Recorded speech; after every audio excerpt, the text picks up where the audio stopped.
श्री महाजनाधिपतये नमः। श्री गुरुभ्यो नमः। महाभारत एक इतिहास है। इतिहास माने ऐसा हुआ था।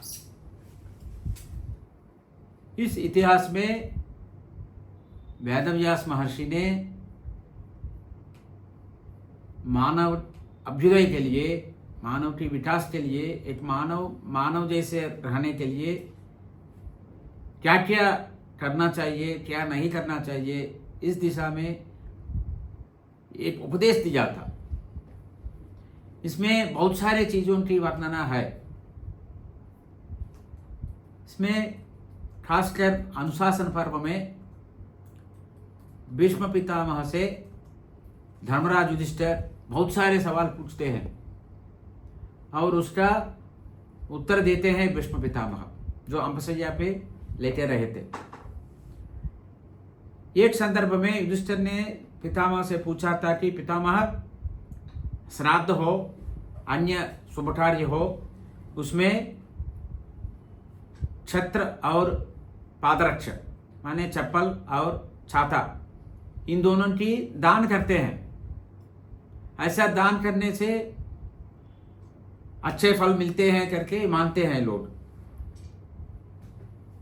ये परंपरा जो है ये कब शुरू हुआ है, कैसे शुरू हुआ है? ये छत्र और पादरक्षा की दान जो है, इसकी इतनी विशेष महिमा क्यों दिया गया है, इसके बारे में हमको बताइए करके प्रार्थना किया था। फिर भीष्म पितामह ने युधिष्ठिर धर्मराज को बताया कि इस संदर्भ में जो सूर्य भगवान और जमदग्नि ऋषि के बीच में जो संवाद हुआ था, उसके बारे में आपको बताएंगे। एक बार जमदग्नि महर्षि अपनी धनुष और बाण लेके धनुष से बाण छोड़ रहे थे। जैसे वो बाण छोड़ते थे, अपनी ही पत्नी रेणुका माता उनको बोलते थे कि आप जाके जो मैंने बाण छोड़ा था वो बाण वापस लेके आओ करके बोलते थे। तो ये बाण छोड़ते थे, रेणुका जी जाके वो बाण लेके आती थी। ऐसा चल रहा था। उस समय ज्येष्ठ मास था, दोपहर का समय था। सूरज अपनी प्रताप के साथ लोगों को परेशानी कर रहा था। तो स्वाभाविक है रेणुका जी को भी परेशानी हुई और सीधा सूर्य की जो प्रताप है वो सर पे बाधा दे रही थी और नंगे पांव जा रही थी, दिक्कत हो रही थी। तो वो क्या किया, उन्होंने जहाँ जहाँ पेड़ मिले हैं, ये पेड़ के छांव में कुछ देर थोड़ा सुख प्राप्त हुआ, फिर उसके बाद आगे बढ़ा। ऐसा किया। उसी वजह से उनको बाण लेके फिर दोबारा पति के पास जाने में देर हो रही है। तो जैसे वो वापस आई बाण लेके, महर्षि ने पूछा उनसे, आपको आने में इतनी देर क्यों लग गई है? तो फिर उन्होंने बताया कि सूरज की जो धूप है वो धूप की वजह से हमको थोड़ा दिक्कत हुआ था, इसलिए आने में देर हो गई है। तो फिर उन्होंने ऋषि ने बताया कि सूरज ने आपको बहुत परेशान किया है, इसलिए हम सूरज को दंड देंगे, सूरज को विनय सिखाएंगे करके अपना धनुष उठा लिया और बाण भी संधान करके जहां जहां सूरज जा रहा था वहां वो बाण छोड़ने के लिए तैयार खड़े थे। तो फिर सूर्य भगवान ने एक ब्राह्मण के रूप में आ गया था। आके महर्षि से पूछा, किंते सूर्यो अपराध्यते? ये महर्षि, सूर्य भगवान ने क्या अपराध किया था? आप इतने क्रोधित क्यों हो गए? उनको दंड देने के लिए तैयार है। क्योंकि सूरज तो अपनी गर्मी की वजह से लोगों को फायदा पहुंचाता है। कैसे? वर्षासु प्रवर्षति दिवाकरः। सूरज जितनी गर्मी है वो गर्मी से अपनी सूर्य किरण जो है उनसे जगह जगह से जल का संग्रहण करता है और उसी जल को वर्षा ऋतु में वर्ष के रूप में फिर लोगों को पानी पहुंचाता है। इसकी वजह से लोगों को सुख की प्राप्ति होती है। अन्न की प्राप्ति ये वर्ष से ही होती है। ततो अन्नम जायते विप्र मनुष्याणाम सुखावहम अन्नम प्राणा इति यथा वेदेषु परिपठ्यते। वेद में लिखा है कि अन्न ही प्राणी के लिए अत्यंत आवश्यक है। जीव के लिए जिंदगी बचाना है तो अन्न खाना है। अन्नात् भवन्ति भूतानि गीता में श्री कृष्ण परमात्मा ने बताया था। इसलिए अन्न ही प्राण है। ये वेद का उल्लेख है, वेद में इसका उल्लेख है। ये वेद वाक्य सप्तद्वीप पर्यंत वर्षा आते हैं भगवान सूर्य की वजह से। ये वर्ष की वजह से औषधि लता ये सब जो आदमी को चाहिए वो सब चीजें देते हैं और अन्न भी इसी से पैदा होती है। हम जितने भी व्रत करेंगे, उपनयन, गोदान, विवाह, यज्ञ, शास्त्र हो, दान हो, धन संपत्ति का समीकरण हो, ये सब अन्न की वजह से होता है। अन्न के बगैर ये कुछ भी नहीं होता। सर्वम अन्नात् प्रभवति, अन्न से ही सब पदार्थ की उत्पत्ति होती है। आप ये सब जानते हैं महर्षि, फिर भी हम आपको बता रहे हैं और हम आपसे प्रार्थना करते हैं। प्रार्थना पूर्वक हम आपसे पूछते हैं कि सूरज को मारने से आपको क्या फायदा मिलता है। ऐसे सूर्य भगवान ने प्रार्थना किया। उसके बावजूद जमदग्नि महर्षि अपनी क्रोध का त्याग नहीं किया। फिर सूर्य भगवान ने महर्षि से ये पूछा, महर्षि ये बताइए, सूरज तो एक जगह पे टिकता नहीं है, वो हमेशा चलता रहता है, भ्रमण करता रहता है, तो फिर आप सूरज को कैसे मारेंगे? तो फिर महर्षि ने बताया सूर्य भगवान को, आप एक जगह पे खड़े हो जाइए, स्थिर होके आप चलते रहिए, जो भी हो हम अपनी ज्ञान नेत्र से देखेंगे आप कहां पर है, उस हिसाब से हम आपको दंडित करेंगे, क्योंकि आपको विनय सिखाना है।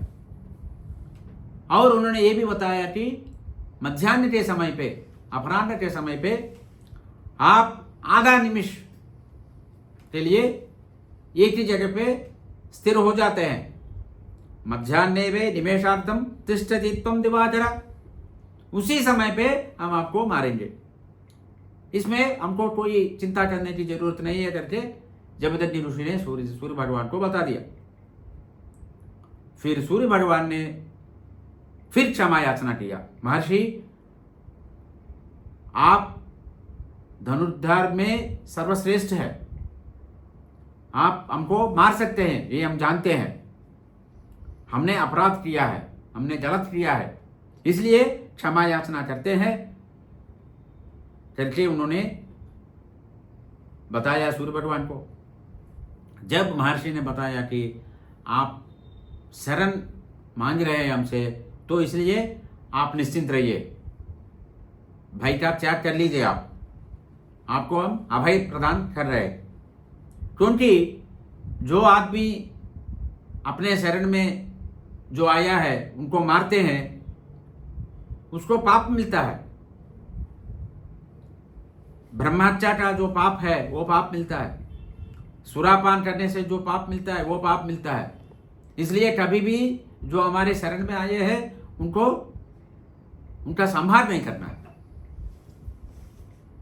इसीलिए हम आपको छोड़ देते हैं, लेकिन एतस्य पापनीसतस्य समाधिं तात चिंतया यथा सुखगमः पंथा भवेत् द्रश्मिभावितः। यथा सुतागमः पंदाः भवेत् तद्रश्मिभावितः।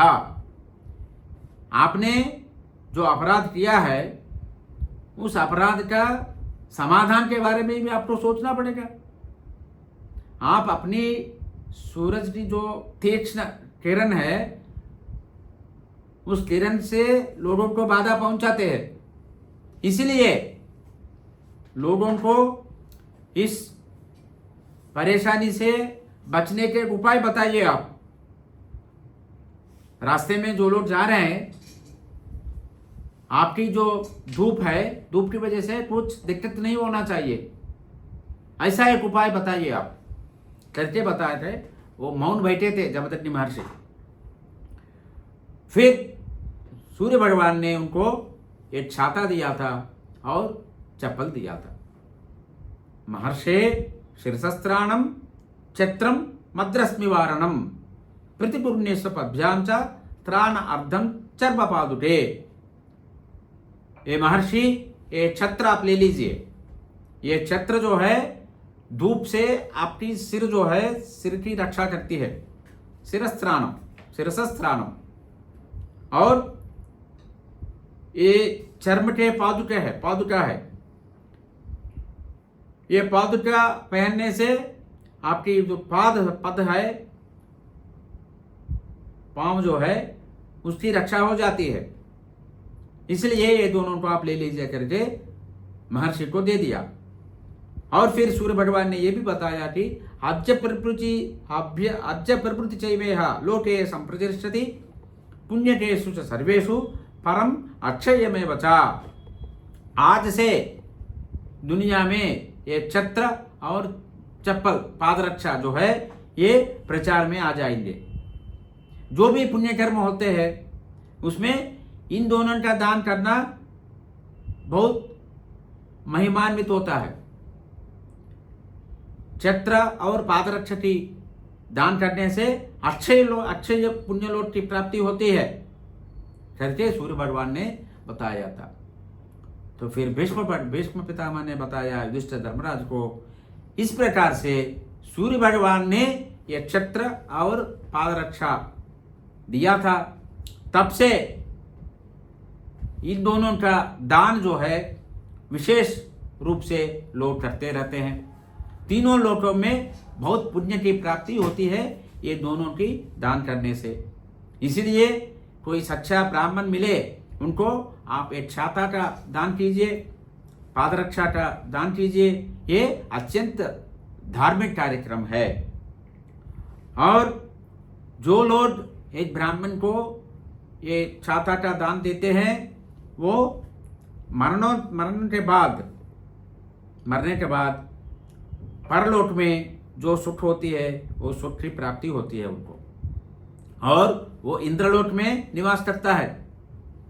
उनकी पूजा देवता करते हैं, अप्सरगण करते हैं। इसी प्रकार से जो स्नातक है, नियम का पालन करने वाला ब्राह्मण है, ऐसे ब्राह्मण को जब गर्मी बहुत तेज होती है और चलने के समय पे बहुत दिक्कत होती है, उस समय पे उस ब्राह्मण को जो पादरक्षा है उसकी दान जो करता है वो भी मरने के बाद मरणोपरांत ऊर्ध्वलोक में चले जाते हैं, जहां उनका पूजा देवता लोग करते हैं। उनको गोलोक का प्राप्ति भी हो जाती है। इसीलिए हम सबको पादरक्षा और छत्र का दान विशेष रूप से करना बहुत जरूरी है। ये सूर्य भगवान की आदेश है और भीष्म पितामह के भी आदेश है। इस प्रकार से हमारे भारतवर्ष में, हमारा हिंदू धर्म में छत्र और पादरक्षा की दान की महिमा आज भी हम लोग इसी परंपरा को चालू रखे हैं। स्वस्ति प्रजाभ्यः परिपालयन्तां न्याय्येन मार्गेण महीं महिषाः गोब्राह्मणेभ्यः शुभमस्तु नित्यं लोकाः समस्ताः सुखिनो भवन्तु। स्वस्ति।